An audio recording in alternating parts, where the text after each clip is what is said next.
6. He wants to knock Mourad Bouzidi out of the tournament, and he would like to do it via knockout. Bouzidi, of course, advancing after Peter Aerts was injured in their final 16 matchup. Bouzidi fought a really smart fight to survive. He had no idea that Aerts had broken his hand. That's not how anyone wants to win. But nonetheless, this has got to be a relief for him. Not only that, but an emotional high. And Ghita got tested in this first fight. But Jonata Denise came after him and really made him work for that win. He smothered him with position and punches, taking some of the power out of Ghita's nice long-range striking. On the tail of the tape, we see that Ghita's a little bit older, not really a factor. Doesn't have quite the experience, but he's beaten better fighters than Bouzidi has. So Ghita is going to be a higher mountain to climb than Bouzidi is. And Ghita has beaten Bouzidi back in May of 2005 in his native Romania. A 5-round unanimous decision win. That was then.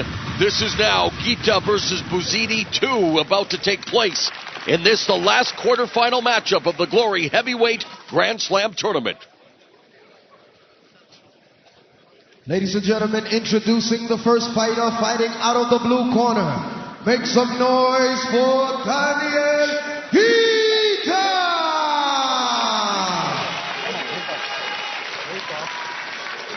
His opponent fighting out of the red corner.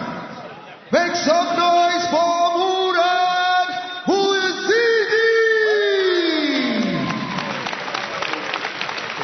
So, as we get ready for this, the final quarterfinal matchup, want to remind you to get interactive with the Glory World Series. You can follow us on Twitter at Glory_WS or like us on Facebook at Glory Sports International.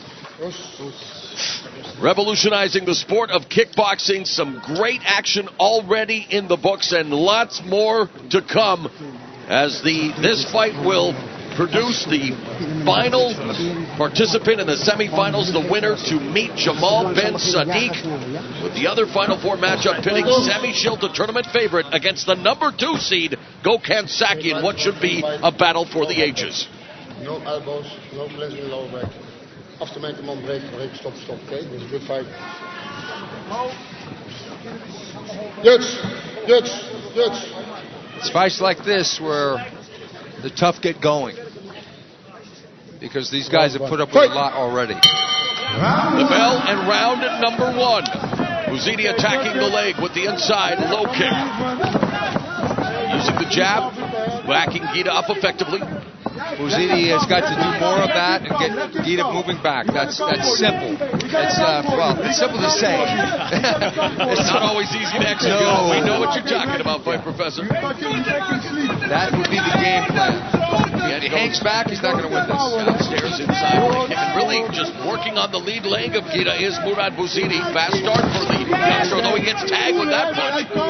Bouzidi's using a lot of head movement, shoulder movement, really trying to mix it up. You know what I'm seeing in this fight? Against Peter Aerts, Bouzidi was much more aggressive, and that was to his advantage. But he's hanging back. Maybe the emotional pressure is off of him because he was fighting his friend, his mentor. Now he's fighting just another fighter. Yeah, but the Savage Samurai, Daniel Ghita, number 3 seed in the tournament. But a good start for Bouzidi, under a minute remaining in the opening round, and there was one just below the equator. More sharper. Keep the head sharp. Keep the head sharp. Bouzidi's married, has a little boy, 6 months old. Brought him with him. This is his very first trip. Well, he almost ensured that Ghita wouldn't have any more kids with shots like that. There's a straight right hand, but off balance is Ghita. There's the clinch. He's gonna come. Power his punch. 30 seconds remaining in the opening round. Ghita, nasty body kick. There's a body kick from Bouzidi, who responds in kind. Bouzidi's fighting smart here, but he's getting walked down. On the ropes now, and he catches it. Left hand to the body, and there's Bouzidi sitting away from the ropes. Smart strategy. 5 seconds now remaining in what has been a close, competitive opening round between Ghita and Bouzidi.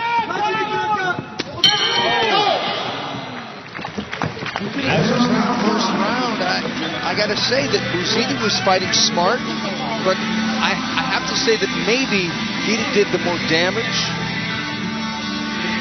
Well, Ghita was holding his own and holding his position well.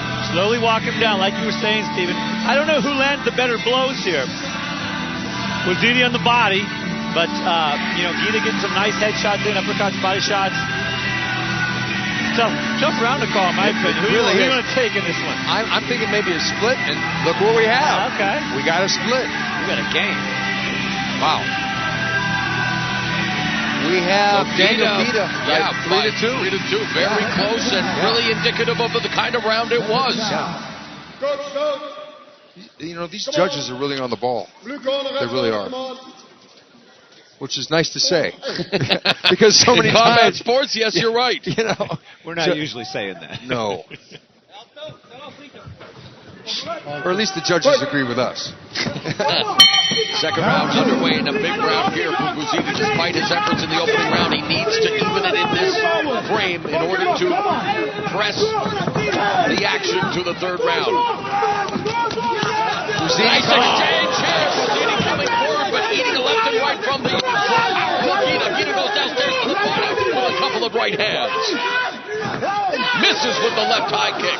Bouzidi is a small heavyweight. Oh, the body kick hurt, and it looks like Bouzidi, wow, in the fight against Aerts, he hurt himself, and now, unfortunately, Bouzidi has suffered a right arm injury, and this fight may indeed be over.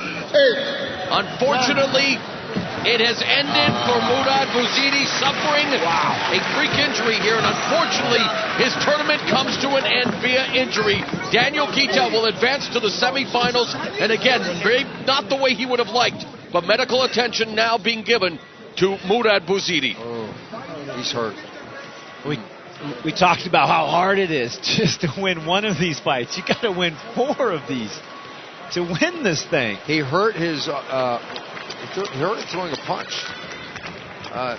Hopefully we can get another. I think he dislocated his shoulder, maybe. I'm speculating, of course. We are not doctors. We do not play one on TV. Didn't you play one on TV, though, Steve? No, never. Play bad guys. Here we go. Let's see. Big punch. Yeah. Oh, wait. No. Yeah. The kick. Yeah, it looks like he hit him with his forearm or with something on that wrist. big right hand exchange, and it just pure speculation on our part. In any event, his tournament has ended, and Daniel Ghita will advance to the semifinals against Jamal big Ben right Sadiq. hand. We have Look like his so if you wrist. ever a winner. Ladies and gentlemen, your winner due to TKO, blue corner, Daniel Ghita. So the semifinals of the Glory Heavyweight Grand Slam tournament are set to mouth-watering matchups still to come. Semi Schiltz versus Gokhan Saki, the top 2 seeds in the tournament. And on the other side of the bracket, Jamal Ben Sadiq takes on Daniel Ghita. One of those 4 men will indeed walk away with $400,000. And they'll make history as the winner will indeed be the last man standing, having won an unprecedented 4 fights in one night. And these fights are indeed taking their toll. They really are. These guys are getting banged up and they're getting tired. So they're going to need that rest. Here's another angle on the injury.